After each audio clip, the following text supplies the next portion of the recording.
ఎవరో ఒక ఫ్రెండ్ స్నేహితుడు చెప్పాడనో, ఒక స్నేహితురాలు చెప్పిందనో ఈరోజు యవనస్తులైన పిల్లలు అక్కడే దారి తప్పుతున్నారండి చాలా మంది. మీరు బాగా ఆలోచించండి. ఏదైనా ఒక మంచి అలవాటు ఉంటది మీ అమ్మా నాన్న తల్లిదండ్రులు అలవాటు చేస్తారు కదా. తల్లిదండ్రులు ఎందుకు నీకు సిగరెట్ అలవాటు చేయలేదు?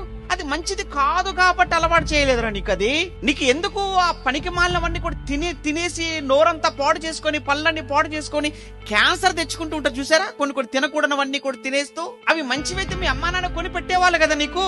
అవి మంచివి కాదు గనకనే కదా నీకు ఇవ్వట్లేదు వాళ్ళు. అలానే మద్యం, అది మంచిది. మీ నాన్న తీసుకెళ్లేవాడు నేను వైన్ షాప్ కి.